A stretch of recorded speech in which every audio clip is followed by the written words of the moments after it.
we were in fact given a paper with these rules saying that we can break the 6-foot rule when we have to challenge a ballot. We even had the printed paper with us, and when we would show it to the supervisor, he'd say, we are enforcing the rules that we were given. That's the rule your team that sent you gave you. We don't have to abide by it because that does not apply to us. And we have to keep low profile. You have to understand if we don't want to be kicked out. If we don't want to, I may not be because I'm brown, but all I'm saying is, but that was my trump card that I used all day.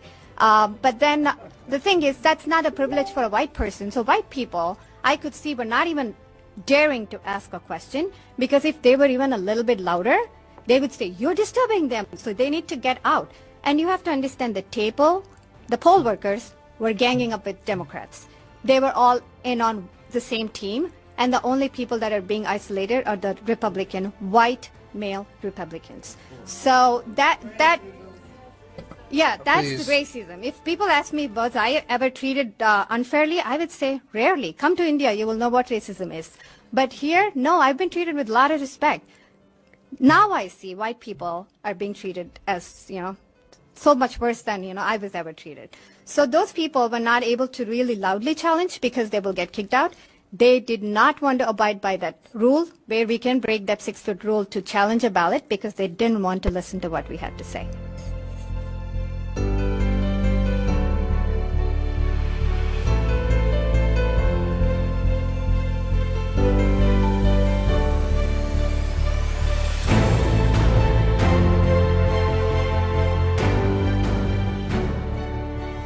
Some people are born into families where they have to walk miles just to get water.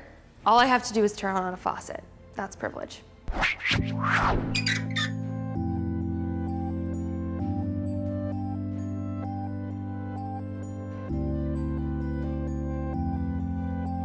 have ever tried to change your speech, if you were embarrassed about your clothes or house, if you would never think twice about calling the police when trouble occurs. I think privilege is when some people have some things and other people don't have things. I feel privilege is something that you don't even really have control over. I think it'd be silly for me to say I don't have a fair amount of privilege, considering the country I live in and the job I get to do and the college I was allowed to go to. I suppose being a white male will help me end up somewhere towards the front, but I'll take a few steps back from being gay. I don't think I'll make it to the front. I think I'll maybe be in the middle. That's just the gut feeling I have. If your parents work nights and weekends to support your family, take one step back. If you can show affection for your romantic partner in public without fear of ridicule or violence, take one step forward. If you were embarrassed about your clothes or house while growing up, take one step back. If you have ever been diagnosed as having a physical or mental illness or disability, take one step back. If you have ever been bullied or made fun of based on something you can't change, take one step back. If you get time off for your religious holidays, take one step forward. If you came from a supportive family environment, if you can see a doctor whenever you feel the need, if you are able to move through the world without fear of sexual assault, if you took out loans for your education, if there were more than 50 books in your house growing up. So these are your final positions.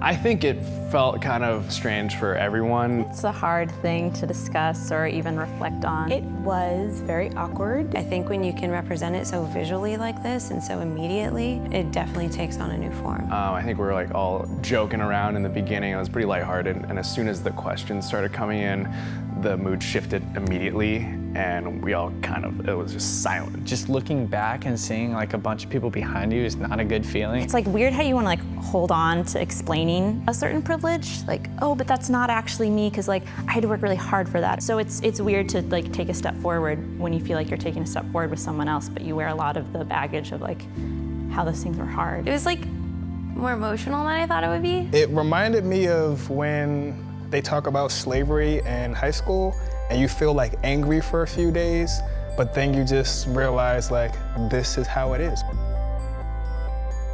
For me, it was kind of frustrating almost to look back and see how much further some people were behind me, and realizing that, a lot of that stuff no amount of hard work or even legislation can make up that gap. It's interesting being an Asian American because you're not really sure where you fall on the spectrum of privilege. I know that for me, one of the reasons I ended up so far back was that there are questions around safety as an African American, as a woman, as a gay woman. There are just so many different ways that I don't feel safe. I feel like I just learned to be grateful for what you have. You know, we're in such a huge society where it's always complaining about what you don't have. It just shows you that for some families, like each family, you're meant to do better. My grandparents did good, my parents did good, and I'll do even better. I do think if you're not like aware of privilege, you should do this exercise, but it's more complicated.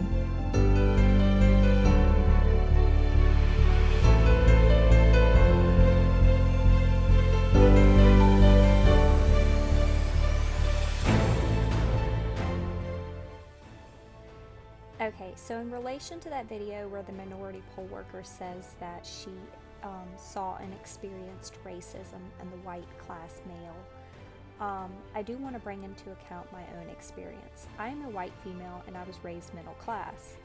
I never knew what food stamps were. I did not know my lights could get cut out. We had dinner every night. I did not have everything I wanted. We had everything we needed. I remember going to school and seeing kids have cool things that I wished I could have, but my mom said we couldn't afford. And while I didn't do without, I wouldn't think in any mentality I was privileged to have some of the nicer things in life. So again, I was raised in the standard middle class family in the 90s.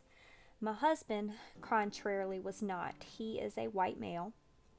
He has moved to approximately 32 different schools from house to house.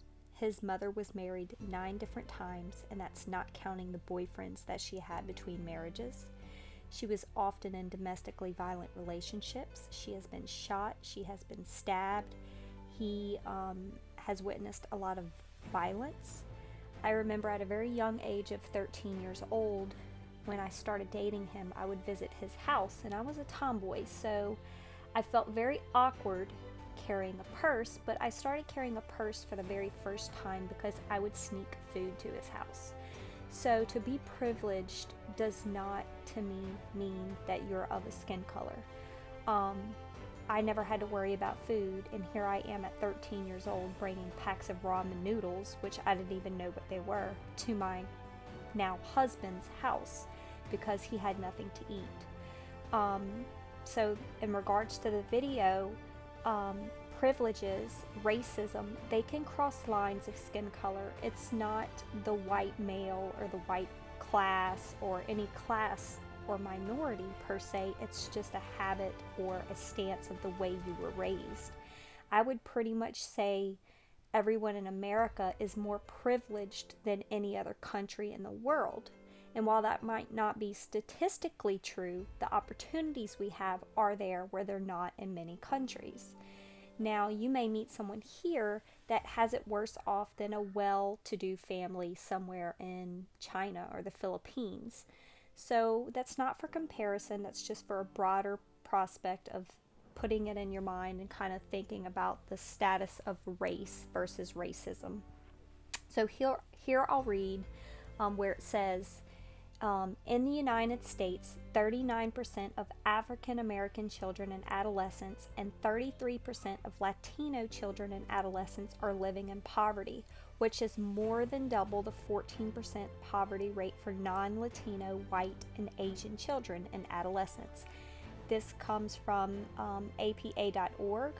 This is the Kids Count Data Center, Children in Poverty. This is going to be relative to the next graph I show you, so I just wanted to bring up this key point. Okay, so going off of the previous statement, this graph was written in 2017, so it's titled Percentage Distribution of Children Under the Age of 18 by Race and Hispanic Origin for the years 2000, 2010, and projected 2020. They stated previously that the Black and Hispanic children's poverty levels were half of those that were white, but you can also see here total population counts are half of those that are white. So for the year 2000, the white non-Hispanic group had a total population of 61% in the child sector, 54% in 2010, and projected 50% in year 2020. For black non-Hispanics in 2000, 15%, 2010, 14%, and 2020, 14%. For the Hispanic children population, 17% in 2000, 23% in 2010, and projected at 26% in 2020.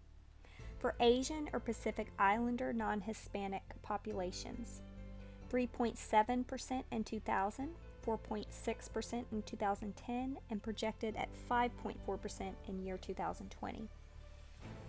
For the American Indian or Alaskan Natives non-Hispanic, 1% in year 2000, 0.9% in 2010, and 0.8% in 2020. Now, given these statistics of the population total in regards to the poverty total, they are both relative to children. I don't know that, given that the black and Hispanic population totals in children, being half of those that are white, have anything to do with the poverty levels, but they said that they were double of those that are white. So I don't know if they're comparing 50 black children and Hispanics to 50 white children, or what the deal is. This is definitely something I would want to look more into, but just from looking at this graph in general and seeing that the white population is double, I can see how that could lower the percentage, and being that the black and Hispanic percentages of population are lower, that would give a higher rise to that statistic. So that's a very important thing to keep in mind as far as minorities go and poverty levels. Poverty levels also tend to play into the education system, opportunities, feelings of suppression and oppression. So again, these people that are minorities, they do have programs, advocates, they have a lot of democratic representation and politics that play into boosting them up to equality in the stance of the world we're in today. Okay, I want to bring this up because I think this is important as well. This is PRB.org. This is the U.S. child and older adult population by racial ethnic composition. This article was sourced from the U.S. Census Bureau from 2017. These are population projections. It says, note, individual race groups include only single race non-Hispanics. Hispanics, Latinos may be of any race. I'm going to zoom into the child section. It says under the age of 18. It says for the year 2020 that 50% were to be white, 26% Hispanic or Latino, 14% Black or African American, 5% Asian, Native Hawaiian, and other Pacific Islander, 5% two or more races, and 1% American Indian and Alaskan Native. In 2060, they projected the change for white people to drop to 36%, Hispanic or Latino to rise to 32%, Black or African American looks like it stays about the same, 14%, Asian, Native Hawaiian, and other Pacific Islanders rise a little bit, up to 8%, two or more races are on the rise to 9%, and American Indian or Alaskan Native stay or remain around 1%. We're going to move on to the older section here. Ages 65 and older. You can see in year 2020, some of those people there, the retirees, in year 2020, we will have 76% white people that are 65 years or older. You'll have Hispanic or Latino at 9%. You'll have Black or African American at 9%. You'll have Asian, Native Hawaiian, and other Pacific Islander at 5%, and 1% in both two or more races and American Indian and Alaskan Native. Now, in the year 2060, that white projection is to drop again to 55%. You'll see the Hispanic rises to 21%. The Black and African American rises to 13%. Green would be Asian, Native Hawaiian, and other Pacific Islander. They look like they're going to rise to 9%. We get a little rise maybe in 2 or more races, that would be your biracials, and 1% remaining for the American Indian and Alaskan natives. It's very important here to see that we are becoming a multiracial nation. This is something that is being projected. This is something that is graphed out accordingly. There's no more white privilege as there are minority privileges. There's laws for this. There's been testimonies to this. There's been 3/4 the rate of suicide in white men. There's been Black Lives Matter. There's been the Me Too movement. There's feminism. There's a lot of things that are bringing rise, power, empowerment, and voices to these minorities that are letting them have a place in our society. And America is a mixed society. You can see that here. Of course, the downfall of that is that we do have a majority of the white population. And with these feminists and their equal rights and these groups, we do tend to, as a white population, I know statistically reading, the male, try to evolve to meet the needs of all these people that are here. No one wants conflict. This is something that everyone is trying to deal with and cope with and make changes around.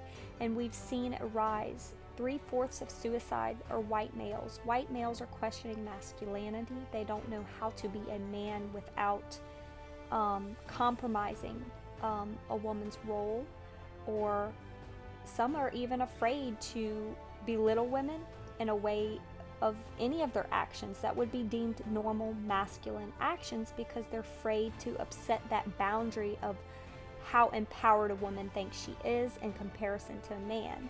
This is why I don't believe in systemic racism.